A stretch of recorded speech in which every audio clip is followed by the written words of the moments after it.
روپا اور چڑیل کی عنوان سے کہانی کے پہلے حصے میں آپ نے دیکھا کہ ایک کسان کی بیٹی جسے ایک چڑیل اغوا کر کے لے جاتی ہے، تو جسے ایک شہزادہ قید میں دیکھ لیتا ہے اور اس کے پاس پہنچ جاتا ہے۔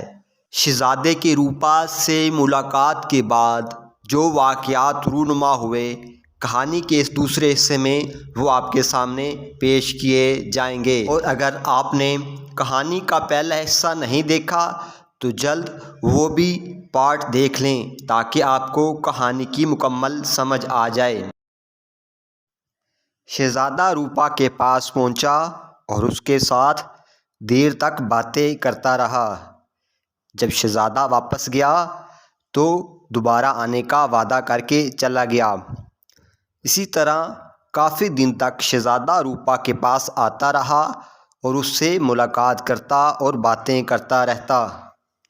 ایک دن چڑیل سے باتیں کرتے ہوئے روپا نے انجانے میں شہزادے کا ذکر کر دیا، جس سے چڑیل کو سمجھ آ گئی کہ میری غیر موجودگی میں کوئی اس سے ملنے آتا ہے۔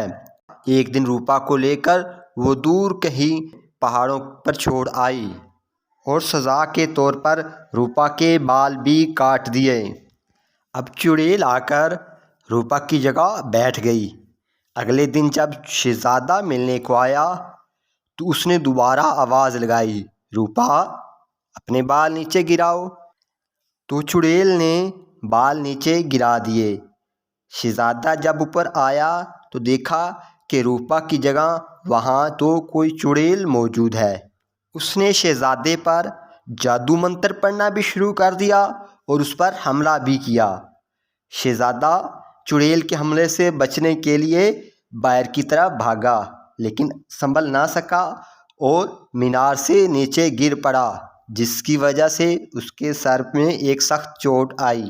اس چوٹ کی وجہ سے شہزادے کی نظر جاتی رہی، وہ اب آنکھوں سے دیکھ نہیں سکتا تھا اور واپسی اپنا راستہ بھی بھٹک چکا تھا۔ لیکن چلتے چلتے وہ کسی ایسی جگہ پر پہنچ گیا جہاں اسے ایسی ہی آواز سنائی دی جیسے وہ روپا کی آواز سنتا تھا۔ شہزادے کو لگا یہ تو روپا ہی ہوگی، چنانچہ اس نے پکارا، روپا، ارے او میری روپا۔ جیسے ہی روپا کی کانوں میں شہزادے کی آواز پڑی، اس نے پلٹ کر دیکھا تو اس کے سامنے اس کا پیارا شہزادہ کھڑا تھا۔ روپا شہزادے کو دیکھ کر بہت خوش ہوئی۔ شہزادے نے اپنی کہانی سنائی کہ کس طرح شہزادے کی آنکھیں ضائع ہو گئی۔ اتفاق سے روپا ایک ایسی بوٹی جانتی تھی جس سے شہزادے کی نظر ٹھیک ہو سکتی تھی، چنانچہ وہ بوٹی لے آئی جس سے شہزادے کی آنکھیں ٹھیک ہو گئیں۔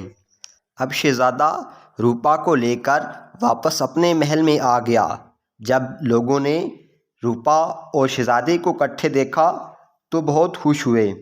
جلد ہی روپا اور شہزادے کی شادی ہو گئی اور وہ خوشی خوشی رہنے لگے۔